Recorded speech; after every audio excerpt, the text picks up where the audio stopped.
President of the People's Republic of China, PRC. So China has taken a path where there is no election. If you look at from 1979 to 2025, which is about 46 years, China has achieved a double-digit growth in 23 out of 46 years. No country in the world, India till now, we have been achieved a double-digit growth. We never grew at 10%, 11%, 12%. China has grown at 23 times in the last 46 years. That is one model. No election, nothing. It's a single party, they come. If you look at some of the countries, some of the most developed countries in the world, if you take European Union, which is right now a block of 22 countries, which we call EU 22 now because of 22 nations there, because UK is not a part of EU anymore. If you look at it, we see new kind of political parties coming into prominence, getting large vote share. The recently concluded Germany, a party like AfD, which is a new party, which got 20% vote share. They campaigned on different themes, which many people might not agree also. Including Latin America, we are seeing anti-establishment people who want to break the country, throw the constitution away, who want to bring radical change, fire 1/3 of government people. In Latin American countries, some presidents have won the election saying, if you give me charge day one, I will fire 50% of bureaucrats. They won the election. In US, if you look at the Donald Trump now, he came with a model called Doge model. Moment we come in, we will ask bureaucrats to resign. This will happen, that will happen. Before them, people storm the Capitol Hill. They want to go and capture it. We are seeing in advanced democratic countries also, maybe democracy is not functioning that well. Democracy is in decline. So overall, if you look at a paper like Foreign Affairs magazine, they'll say across the world, democracies are in decline because the voting percentage is coming down. The youth are no more interested in standing in a queue, exercising their franchise and getting somebody elected. Because they believe democracy by its nature is slow. By its nature is very consultative. They take everybody's opinion and it is not meeting the aspiration of youth. The general feedback of the modern day democracy now.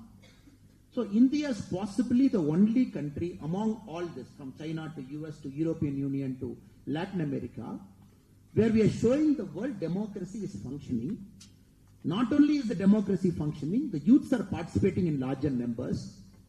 In the recently concluded elections, 90 crore people, 900 million, 90 crore people were part of a democratic tradition of voting in 2024. In states like Andhra Pradesh, which went for polling in 2024 Lok Sabha time, the polling percentage was as high as 81%, which is unbelievable in any part of the world. We are not a developed nation, we are a developing nation. So we are proving with a resilient democracy that the country can grow, people can participate in large numbers, at the same time development can happen. Now, we have to also have reforms. Because we are very clear we have to grow fast. We are very clear to make the democracy better. Democracy is always a process of making ourselves better. When the founders of our constitution, led by Baba Sahib Dr. Ambedkar ji and all the great people who were part of the drafting process, R.D. Krishnaswamy Iyengar ji, a lot of great people who were there, B.N. Sapru ji, and all were very clear that they have to give us a constitution that is a living document, not some paper. For example, UK doesn't have a paper itself. UK doesn't have a written constitution. UK is all interpretation. The courts will interpret what is the spirit behind that constitution. But India has got a written constitution. And this written constitution should not become stale also. Till now we have done more than 120 amendments to the constitution to keep it live, keep it active, keep it moving forward. So the constitution that we got in 1950 is alive. The spirit is absolutely great, which is making sure every segment of our population, be it the last village of our country, which is near Kanyakumari, last vast village in Tamil Nadu, in Kanyakumari, a place called Takle, or if you go to Kashmir, the last village near the occupied Kashmir by the Pakistani, a place called Turtuk. If you go everywhere, democracy is at play. Everywhere there is a polling booth. Everywhere people go and vote. Leh Ladakh people vote. Even at minus 20 degrees, there is a polling booth. This time 2024. There is a polling booth with a single voter. Only one voter. Still the election commission made sure the polling booth was set up because we have a rule. The polling booth should be at a certain distance. The voters should not be asked to travel more than that. For one person, a polling booth was set up. He came and voted. 100% voting in that booth. So we have made efforts every time to improve the polling process. That is why 1952, when the first election, Sukumar Sen ji, the first chief election commissioner of our country, he had a very, very tough task at hand. because India is experimenting across the world. Very first time we said 18 years, everybody is given vote. No other country, no major country in the world, day of independence, they gave vote to everybody. Country like New Zealand, they gave vote to women much later than the day they got independence. US in 1776, they had a concept called 3/5 compromise. Blacks and whites were there. They said 5 votes of a black person is counted as 3 votes of a white person. They said blacks are not equal to white. So they bring something called a 3/5 compromise. So 5 black vote will count as 3 white vote to prevent the South-North fight. India is possibly the only country, day one we said, educated, not educated, rural, urban. Whichever part of our country, everybody will have equal vote. That is 1 vote. If it is the Prime Minister of our country also, 1 vote. Laborer also 1 vote. And both the votes should be equal. And the net tally is, finally you do a tally, and who wins the first past the post democracy, he will be an MP and MLA. We have to understand the spirit in which we came. And we purely trusted our citizens. Our constitution trusted our citizens, not the politicians, not the officers, not the election commission also. It trusted the citizens to make sure citizens will keep the spirit of this constitution alive. 1952, we all participated, one nation, one election. All of us voted together. All the assemblies won together, Lok Sabha together. That point of time, our constitution had only 489 MPs. We are only 489. Right now we have 543. The rule is every 10 years, based on the population increase, we'll keep increasing the MP. From 489, in about 3 decades, we came to 543. 1957 election, again one nation, one election. All of us voted together. All the states together. Including 5 states, which the government got dissolved also, we made sure 1957, all the states in the country voted together. 1962, again the country and all the states voted together. 1967, the whole country voted together. So which means from 1952 to 1967, one nation, one election was part of our country. So the states did not have a separate timetable. The country did not have a separate timetable. 1969, the Congress government then, because of their internal fight, Madam Indira Gandhi ji one side and Kamaraj Raya and other people on the other side, the Congress party was split into 2, Congress O and Congress R. So that point of time, when Indira Gandhi ji took over power, she did, first thing she did is 1970 December. In one fine day, she came in All India Radio, she said, I'm dissolving this parliament 15 months before it is actually due. So which is, the election is supposed to happen in 1972, but she dissolved the parliament in 1970 December, whereby we went for voting, which is 15 months before it is actual voting. First mistake happened then. 1968-69, there were 7 governments in our country, state governments, which were not Congress. Like Tamil Nadu, first time, from Congress it shifted to DMK in 1967. Swatantra Party came to power in Orissa. Likewise, Bihar had a non-Congress government. So they dismissed many governments in 1968-69, saying that you are non-Congress. They found a reason, used 356, they dismissed it. So 1971, the first confusion started in our country, where the Lok Sabha happened in 1971. The assembly elections of many parts of our country happened in 1972. Some of the assemblies which got dismissed happened in 1971. From then onwards, emergency happened. During emergency, 9 more states where powers were dismissed, including Tamil Nadu. Then you know the story, which went on and on and on. So a lot of people made efforts over the years to bring it back to one nation, one election status. For example, the Election Commission. In its inaugural report in 1983, it said we have to go back to one nation, one election. 1983, that is the Election Commission's first annual report. Now, the Election Commission, every year they give an annual report. 1983, they said. 1990, the Law Commission, its 170th report. It said, no, we have to go back to one nation, one election, which is 1999, it's 170th report. The Parliamentary Standing Committee on Personal Public Grievance Law and Justice in 2015, it again made an attempt. We have to go back to one nation, one election. Let us go back. Niti Aayog in January 2017, Niti Aayog after the Planning Commission, after Narendra Modi ji became the Prime Minister, when the Niti Aayog got formed, in 1917, it said, it titled a working paper, white paper, to say, if the country goes through one nation, one election, what is the benefit to our country? So white paper was published. So we are seeing continuously this happening. Law Commission report in 2018, again it said, we should go back to one nation, one election. 2019, an all-party meeting was called by the Election Commission, in which 19 parties attended. they were discussing the critical reforms in governance in 2019. 16 parties wanted one nation, one election. Parties like BJP, NCP, JDU, YSRCP, BJD, BRS, LJP, Shiromani Akali Dal, Apna Dal, All Jharkhand Students Union, 16 parties. 3 parties which came for that meeting in 2019, they did not want one nation, one election. Parties like Communist Party, RSP, AIMIM. So 3 parties in 2019 said no one nation, one election. 16 parties said we need one country, one election. So it is not nothing new that suddenly we are talking. 2014 and 2024 and 25. Not suddenly we are talking about one nation, one election. We are talking it from 1983.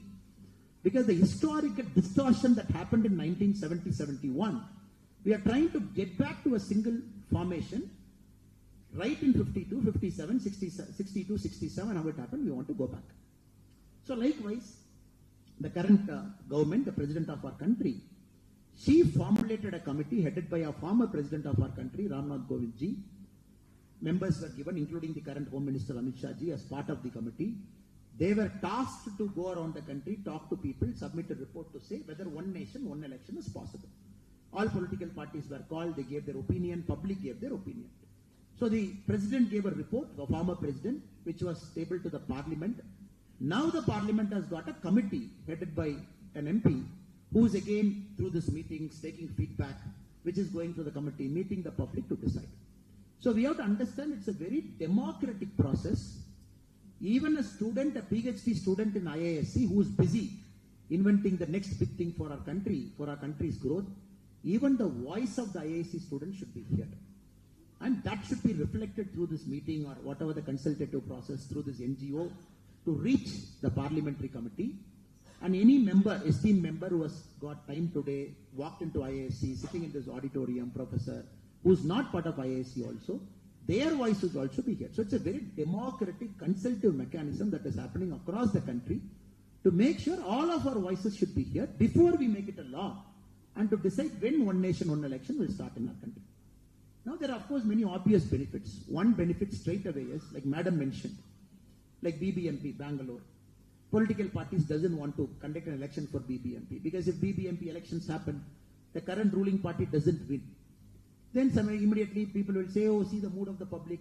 Mood of the public is against the ruling party. They want the opposition party to power. So ruling party doesn't want to take a risk. They are like, why should we conduct local body election?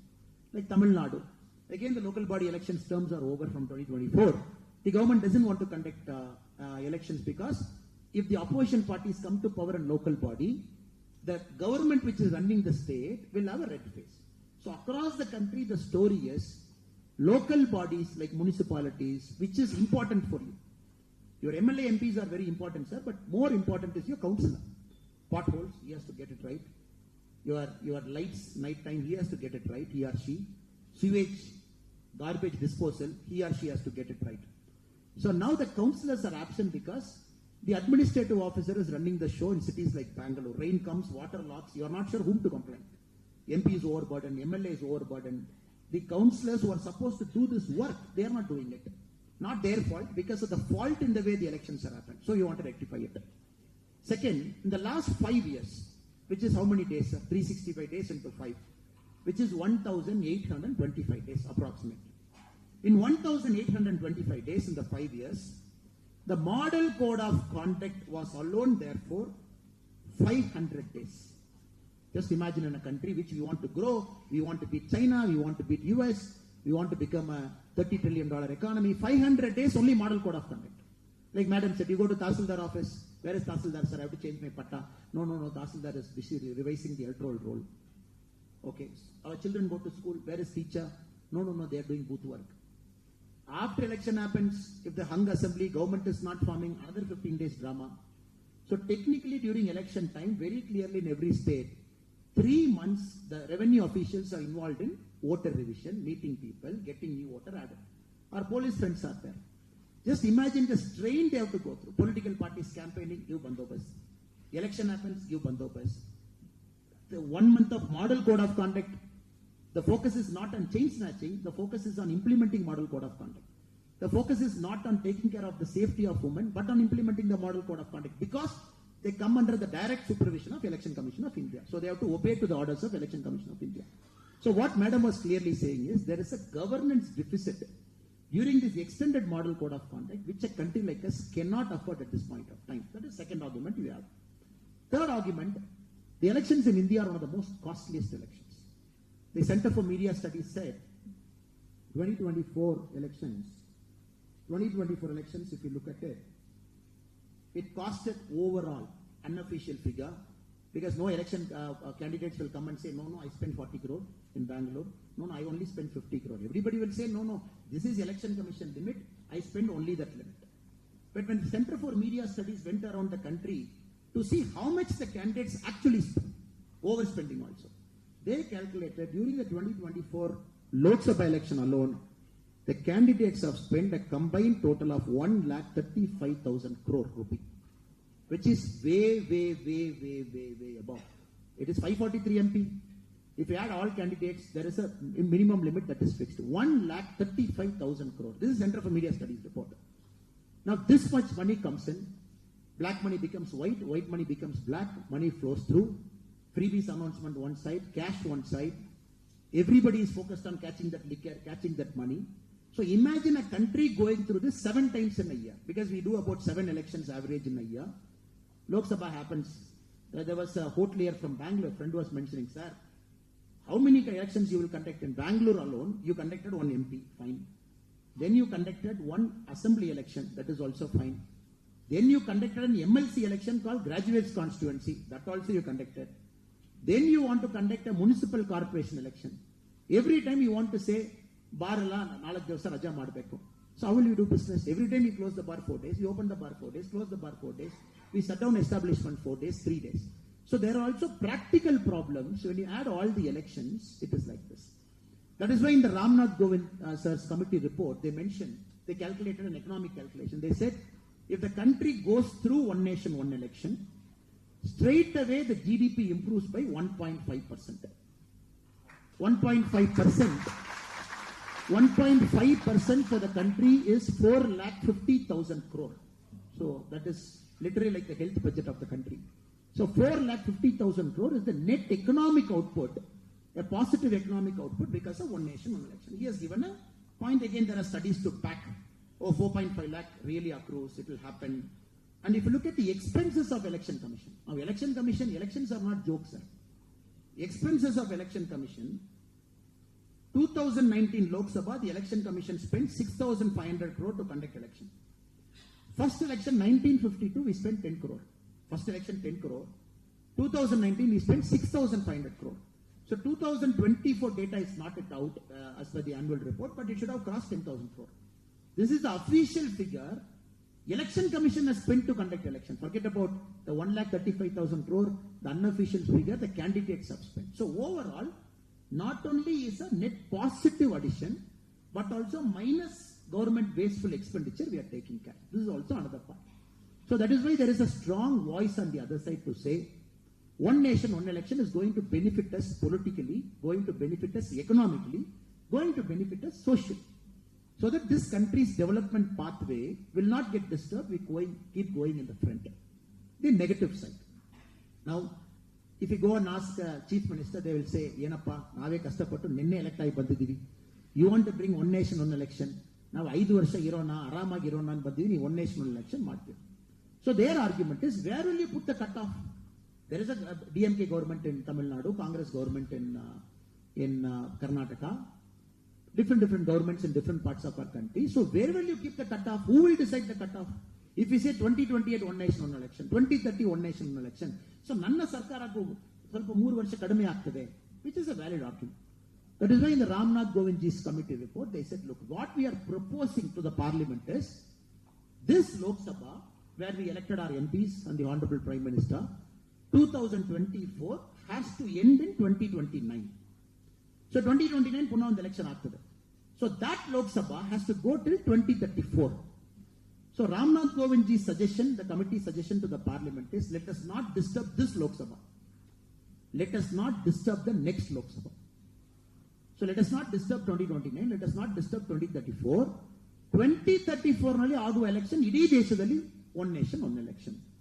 So that no political party will say, ನನಗೆ ಯಾಕೆ ಇದು ಮಾಡಿಬಿಟ್ಟಿದ್ರು, already use are watching sir 2034 ಮಾಡಲಿಕ್ಕೆ ಯಾಕೆ sir ಇವತ್ತು lecture ಕೊಡ್ತಾ ಇದ್ದೀರಾ, we are ಇನ್ 2024, 9 ವರ್ಷ ಇದೆ.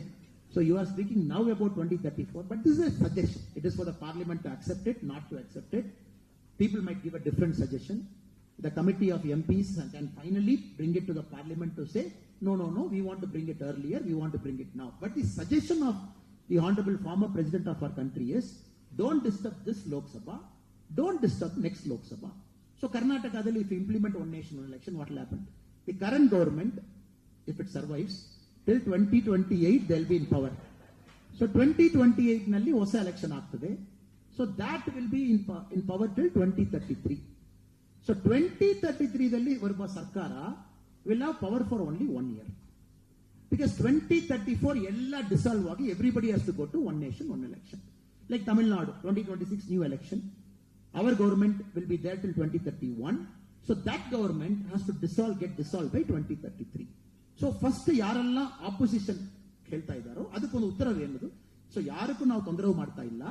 V are not cutting your term, we are not cutting Congress term, we are not cutting DMK term, we are allowing this term, we are allowing next term 2034 one nation. Because in democracy you have to make a decision where everybody is happy. That is the beauty of democracy. That is one second suggestion.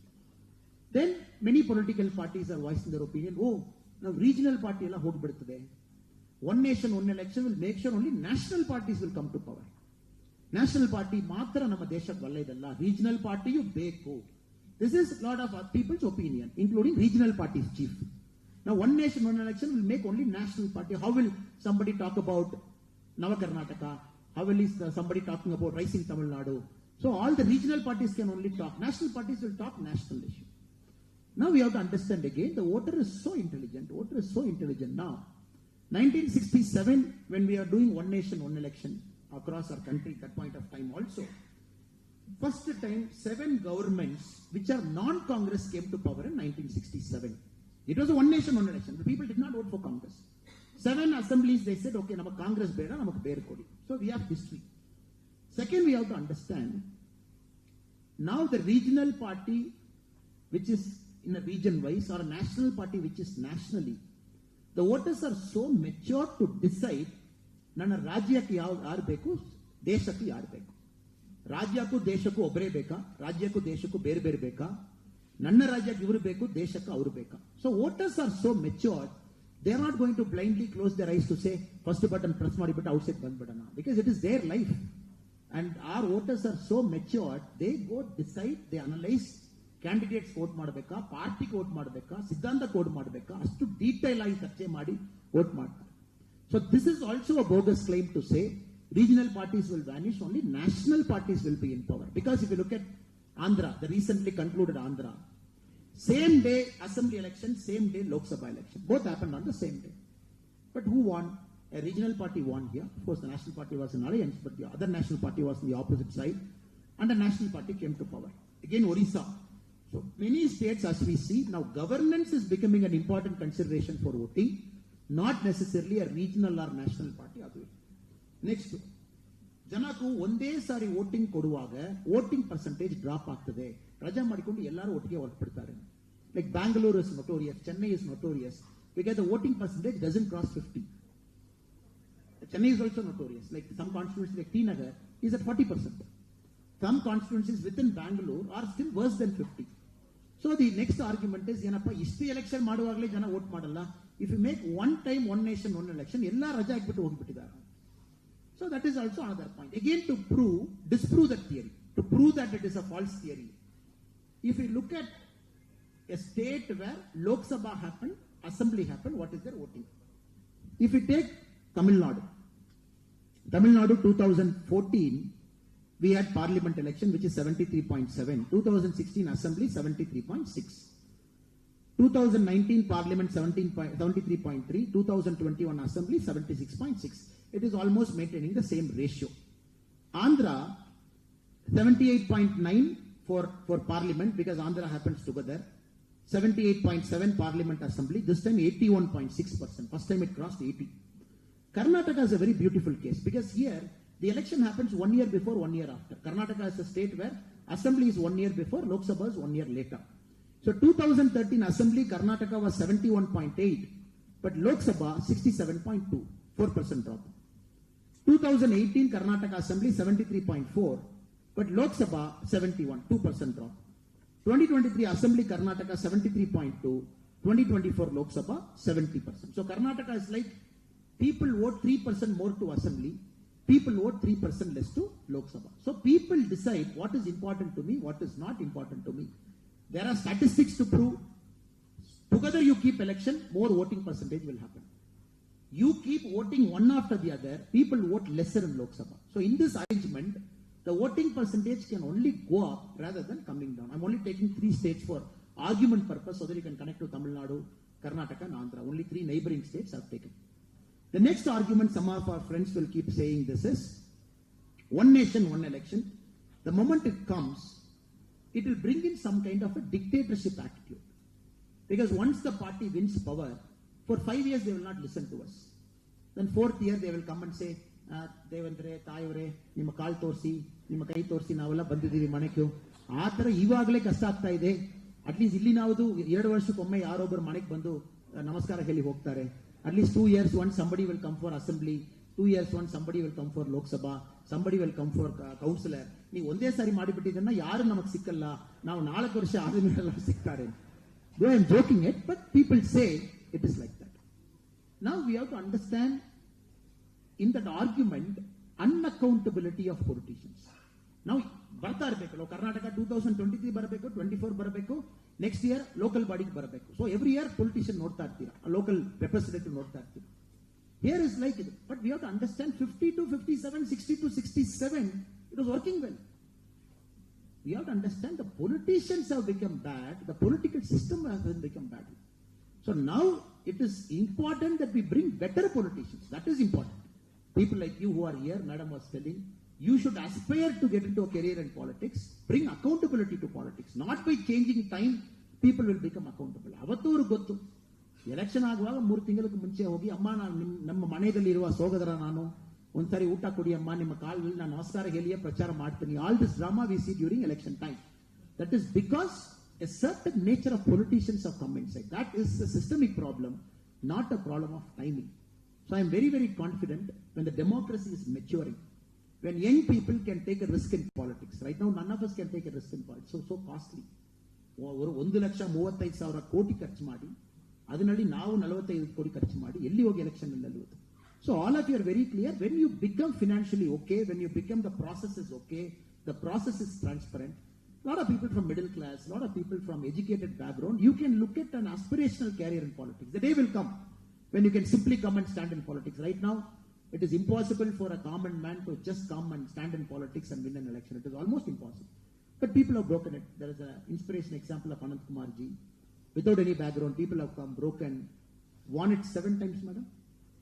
6 times, one continuous MP of the Bangalore South constituency, occupied some of the highest roles in our country, some very powerful cabinet minister positions, served Bangalore well, served India well. So they are very inspiring examples.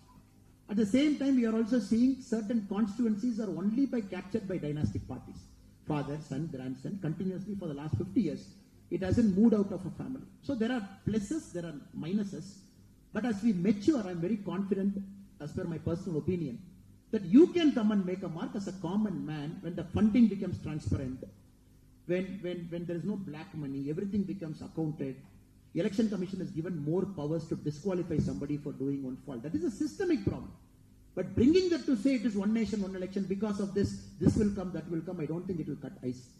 So ladies and gentlemen, friends who have assembled here, so whichever argument we look at it, a financial angle, a political angle, every single argument will point out to a fact that this country needs one nation, one election, not only for its immediate growth, but also for a good growth in the long term, for keeping our democracy matured and stable, for making sure normal, common, and middle class guy can come inside, aspire a career in politics, serve our country, and more importantly, very importantly, in a country with so much young people getting impatient with the progress of democracy, just want things to get faster, they will start believing, okay, I am making it accountable, I am giving my vote, every 5 years, you better behave in a proper way and get things done.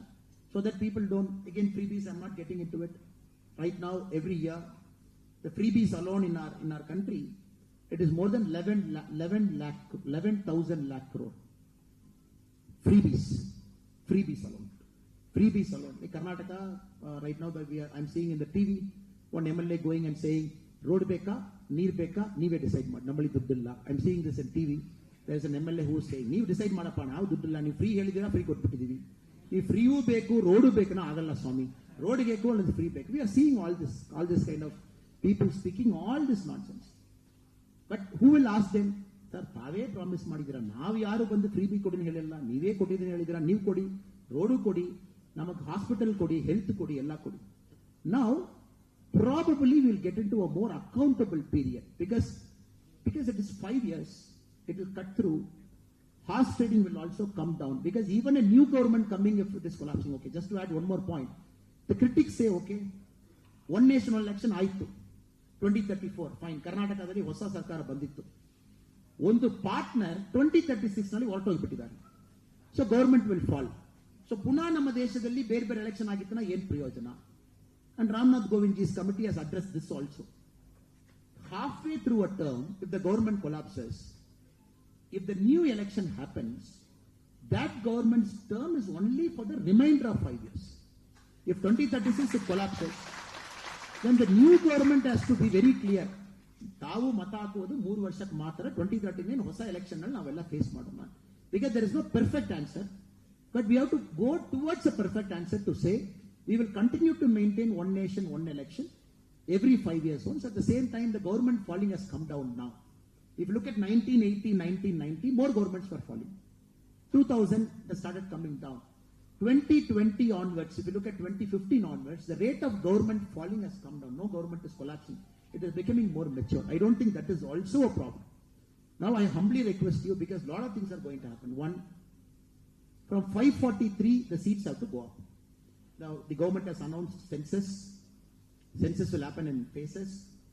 And all the census data comes, then immediately from 543 MP, it has to jump up. We are not sure whether it is 800, we are not sure it is 850, 900, nobody knows the number. It will come based on the national population, one. Second, the government has promised 1/3 reservation to our sisters and mothers. So 1/3 reservation has go to women. And that they have said, it is not for 543, after the census, after the increase in MP and MLA, in that 1/3 will go to women. So that we have to implement. Then we have to implement one nation, one election. All three we have to do it. So next 5 years, our nation as a democracy, we have to go through this. We have to go through a census.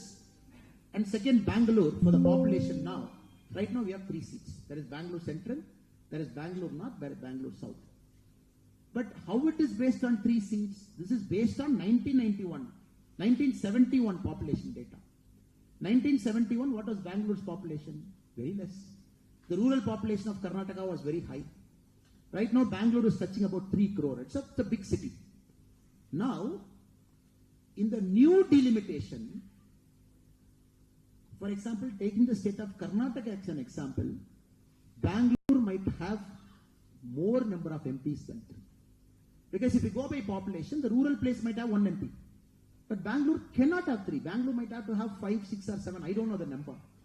Because the population is so huge, for about 10 crore population, for about 1 crore population, we can't have 1 MP. So 100% Bangalore's MP is going to go up. That is a common sense answer. How much we don't know based on the number. So Karnataka state right now is about 44% urban. Tamil Nadu is about 50% urban. So which means 50% of MP seats in Tamil Nadu will be urban and 50 seats will be rural. Right now, 85% of seats is rural, 15% is urban. So based on this census, there is a large scale change that is going to happen. That is why you are blaming now. What is Bangalore? We are paying so much tax, startup, we are the best city in the country. All people are saying. But you are not putting pothole, you are not putting this, you are delaying a metro line. So now, for the first time, the governments might shift towards the urban because your voices will be here post delimitation.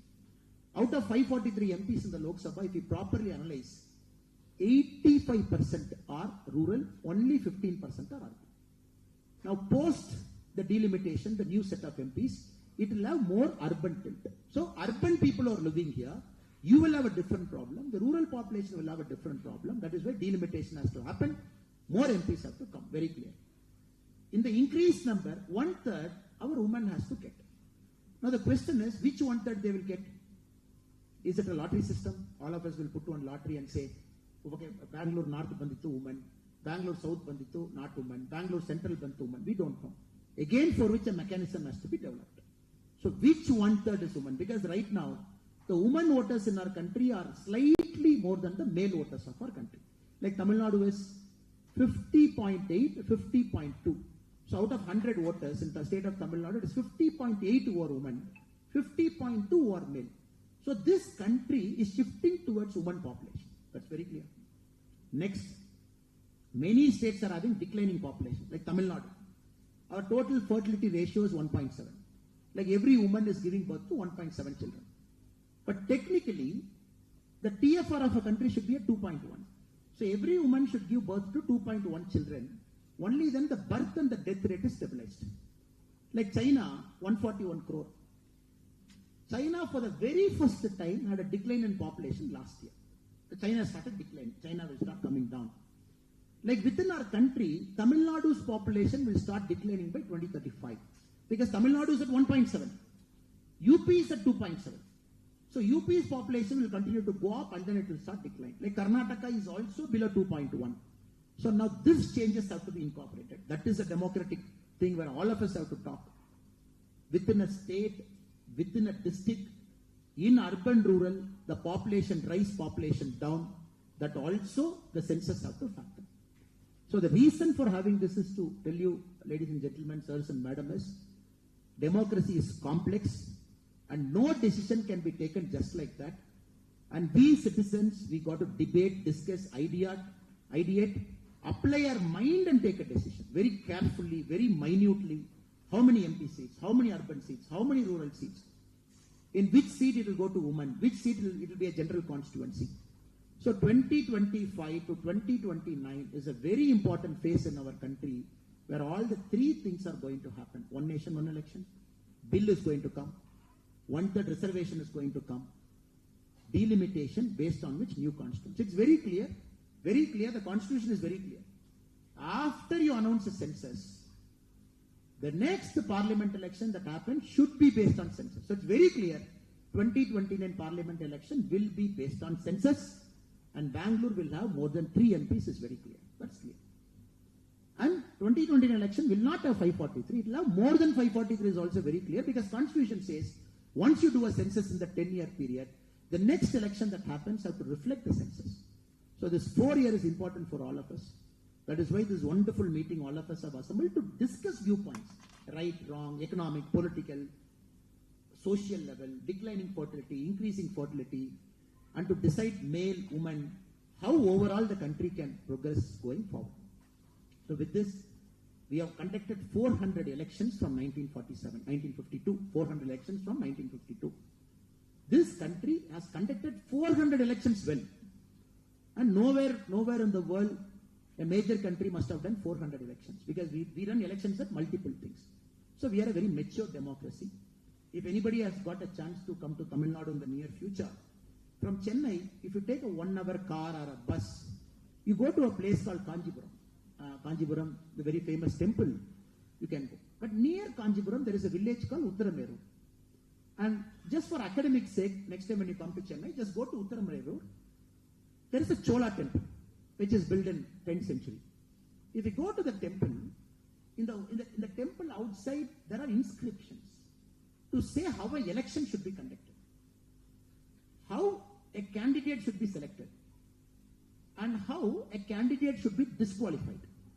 So 10th century, which we have written inscriptions in that particular village, the Chola kings, for a village council election, it will be very interesting. You go and see how a candidate is disqualified. They are given 5 reasons. You steal somebody's wife, you are disqualified. You don't understand the 4 Vedas properly, you are disqualified. It will be very interesting. 10th century, how they were thinking. So our country is not only the world's largest democracy, it's also the world's democracy with depth. So for 10 centuries, we have done democracy in some way or the other. Maybe it is not a perfect way, Not everybody who knows, who seems to know Veda. And also disqualification, selection of candidate. They had something called Kudavole method, which means the whole village will assemble. First they will select eligible candidates among the village. He should not have criminal case. He should have had cattle with them. He should not be a slave so that a candidate comes. And then they put all the names inside in Tamil we call Kudam. It is a small vessel. And then the village priest will come and shake that vessel. And then you put your hand, you take one lottery system, that is candidate number 1. So they had a very elaborate mechanism. Probably our Prime Minister keeps talking about this Kudavasal inscription in multiple Mann Ki Baat and multiple places. Even in UN he spoke about it. How India is not only the world's largest democracy, it's the mother of all democracy. So we are absolutely certain and confident with our election commission, political parties, parliament, Supreme Court. So the next 4 years, we will have a pakka process, robust process. By 2021, we are all set to have more number of sisters and mothers inside parliament. And we are all set to have more number of constituencies. And probably we are also ready for the one nation, one election whenever it happens. Right now it is 2034, that is a proposal, whenever it happens. So thank you so much. So these are the broad spectrum that we have to look at it. And for all your patience, time and attention.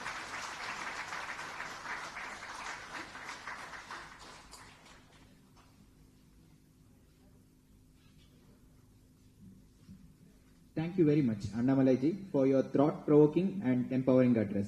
Your insights on one nation, one election has not only enlightened us, but also inspired the youth to think critically and to contribute meaningfully to our democratic